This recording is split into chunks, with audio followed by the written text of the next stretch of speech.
Understanding IQ scores and intelligence. An intelligence quotient, IQ, is a total score derived from a set of standardized tests or subtests designed to assess human intelligence. IQ scores measure how quickly and effectively someone can learn and solve abstract types of problems, but they don't tell the whole story about intelligence. For instance, someone with a high IQ might grasp a new concept in 5 minutes, while someone with an average IQ might take 7 to 10 minutes. Both ultimately understand the idea if they try hard enough, but the process is faster for the high IQ individual.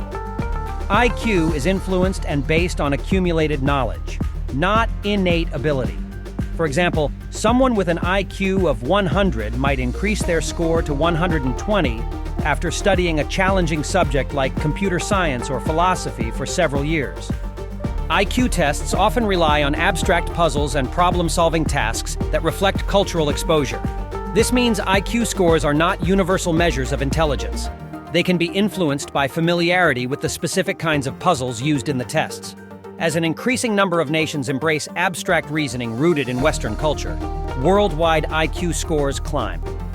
A striking example of how environment and education affect IQ is seen in historical data from East and West Germany before reunification.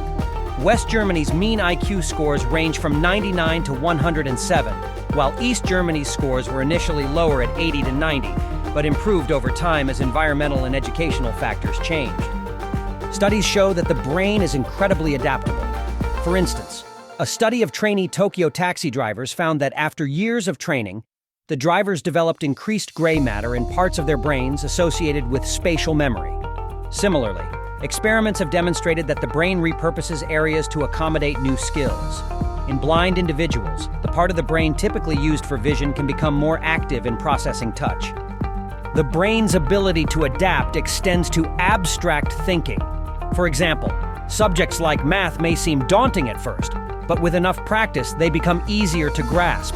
This applies to reading challenging material as well. At first, dense texts may be difficult to comprehend, but over time, the brain adapts, making it easier to process and understand. With enough practice and exposure, almost anyone can improve their IQ score.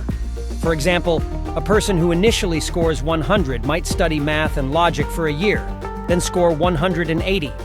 They didn't change their genetic makeup. They simply trained their brain to perform better on the specific tasks the test measures. Ultimately, intelligence is about survival in a given environment. Being smart often means knowing how to apply knowledge accurately and efficiently to solve problems. IQ scores, while useful for diagnosing issues like intellectual disabilities, only measure a narrow aspect of intelligence. True intelligence is much broader, encompassing adaptability, learning, and applying knowledge in real-world contexts.